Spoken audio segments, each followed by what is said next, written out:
Students, NDA का notification 2026 आ चुका है। प्यारे बच्चों, आज हम सभी बात करेंगे एजुकेशनल क्वालिफिकेशन के लिए। अगर आप सभी कर रहे हैं आर्मी विंग की तैयारी तो आप सभी के लिए 12th पास होना जरूरी है। आप किसी भी बोर्ड या फिर किसी भी स्टेट बोर्ड से क्वालिफाई हो चल जाएगा। दूसरी बात, एयरफोर्स और नेवल विंग की अगर आप तैयारी कर रहे हैं तो 12th में आपका फिजिक्स, केमिस्ट्री और मैथमेटिक्स होना यहाँ पर बहुत ज्यादा जरूरी है।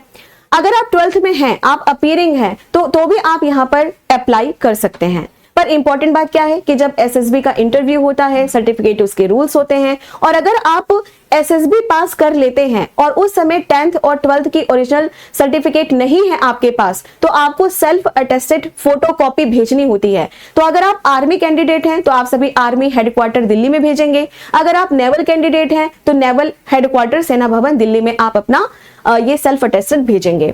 पर ध्यान आपको क्या रखना है कि यहाँ पर जो 10 दिसंबर 2026 तक आपका वो वहां पर पहुंच जाना चाहिए। उसके बाद अगर पहुंचेगा तो उसे हम वैलिड नहीं मानते हैं। ठीक है, नेक्स्ट जो पॉइंट आता है वह ये है कि अगर बोर्ड ने सर्टिफिकेट इशू नहीं किया तो प्रिंसिपल द्वारा जो ओरिजिनल सर्टिफिकेट होता है वो भी यहाँ पर मान्य होता है।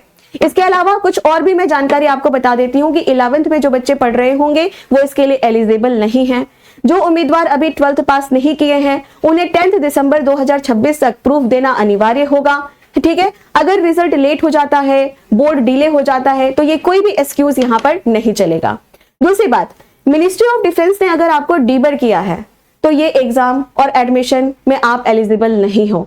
और इससे पहले जो भी बच्चे जिन्होंने CPSS यानी PABT जो पायलट एप्टीट्यूड बैटरी टेस्ट होता है या फिर पायलट के लिए जो सिलेक्शन सिस्टम होता है, अगर आप उसमें फेल हो गए हैं तो आप सभी फ्लाइंग ब्रांच के लिए अप्लाई नहीं कर सकते, लेकिन आप सभी एयरफोर्स ग्राउंड ड्यूटी के लिए एलिजिबल हैं।